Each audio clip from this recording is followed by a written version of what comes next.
Duty के दौरान दिवंगत हुए जबलपुर में पदस्थ प्रधान आरक्षक स्वर्गीय श्री अभिषेक सिंधे के परिजनों को आज दिनांक 26/3/2026 को एसबीआई बैंक की ओर से पुलिस अधीक्षक कार्यालय में पुलिस अधीक्षक जबलपुर संपत उपाध्याय के समक्ष एसबीआई बैंक के द्वारा पुलिस सैलरी पैकेज अकाउंट के अंतर्गत दिवंगत आरक्षक की पत्नी श्रीमती प्रियंका शिंदे को 1,10,00,000 रुपए का चेक सुपुर्द किया गया। पुलिस अधीक्षक संपत उपाध्याय ने कहा कि पुलिस विभाग अपने प्रत्येक कर्मचारी एवं उनके परिवार के साथ सदैव खड़ा है। यह आर्थिक सहयोग दिवंगत प्रधान आरक्षक स्वर्गीय अभिषेक सिंधे के परिवार के लिए सहारा बनेगा। विभाग में बहुत ही होनहार अधिकारी थे अभिषेक सिंधे जी, जिनका असामयिक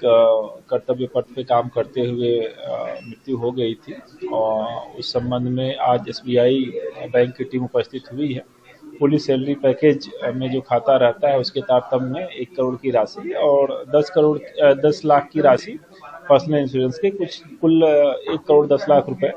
उनकी धर्मपत्नी प्रियंका जी को उन्होंने हैंडओवर किया है। निश्चय ही जो चला गया उसकी भरपाई तो नहीं हो सकती, लेकिन परिवार को एक बड़ा ये सहारा रहेगा। और पुलिस विभाग की तरफ से भी जो अनुकंपा नियुक्ति की कार्रवाई अन्य कार्रवाइयाँ होती हैं वो पूर्ण समय पे की गई हैं। इस मौके पे मैं अपने सभी अन्य जो पुलिसकर्मी हैं उनसे भी अपील करना चाहता हूँ। पहले भी हमारे विभाग की तरफ से अपील हुई है कि आप सभी लोग ये सुनिश्चित करें कि आपके जो भी सैलरी खाते हैं वो पुलिस सैलरी पैकेज में ही रहे। एसबीआई सहित अन्य भी कई सारे बैंक के साथ पुलिस विभाग का एमओयू हुआ है, जिसके तहत असामयिक मृत्यु की स्थिति में बैंक के द्वारा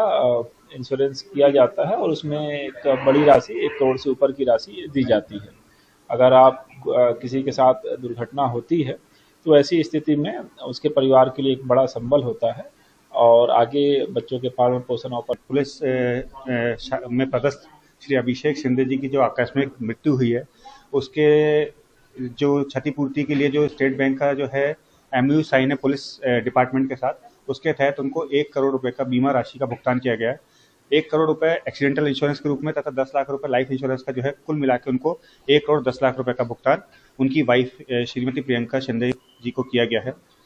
ये जो घटना घटी है इसकी क्षतिपूर्ति तो नहीं की जा सकती है, लेकिन जो राशि होती है कहीं ना कहीं उसके परिवार को कहीं ना कहीं एक संबल प्रदान करती है कि भविष्य में अगर वो कुछ भी आगे अपने लिए सोचते हैं, अपने बच्चों के लिए सोचते हैं, तो वो कहीं ना कहीं ये उसके लिए एक आर्थिक मदद होती है। इसलिए मेरी सभी पुलिस डिपार्टमेंट में रिक्वेस्ट है कि भारतीय स्टेट बैंक का जो कि एमओयू साइन है पुलिस डिपार्टमेंट के साथ, आप सबसे रिक्वेस्ट है कि आप लोग अपने जो खाते हैं वो स्टेट बैंक में ही खोलें, ताकि इस तरह की कोई भी घटना घटित होगी किसी के साथ तो बैंक उसमें आर्थिक सहायता प्रदान करेगी। साथ ही साथ अगर आपके अकाउंट भी स्टेट बैंक में है तो ये आप लोग इंश्योर कर लें कि वो सारे पुलिस सैलरी पैकेज में ही कन्वर्ट हो चुके हों, क्योंकि सैलरी पैकेज में कन्वर्जन के बाद ही जो है वो क्लेम के लिए एलिजिबल होता है। तो मैं पुलिस डिपार्टमेंट को धन्यवाद देता हूँ, एसपी साहब को धन्यवाद देता हूँ कि उन्होंने समय निकाल के कार्यक्रम में आए और उनको आर्थिक सहायता जो भी स्टेट बैंक की तरफ से प्रदान की गई दी गई। Thank you. कुछ फ्रॉड वगैरह की समझाइश दी गई सर, उनकी राशि सुरक्षा के लिए हमने उनको यह समझाइश दी है कि आज की तारीख में सर साइबर फ्रॉड बहुत ज़्यादा बढ़ गए हैं। कई लोग फेक कॉल करते हैं, आपके पास लिंक आते हैं जिसपे अगर हम लोग गलती से भी उस पर क्लिक करते हैं तो हमारे खाते की राशि जो है तुरंत निकल जाती है।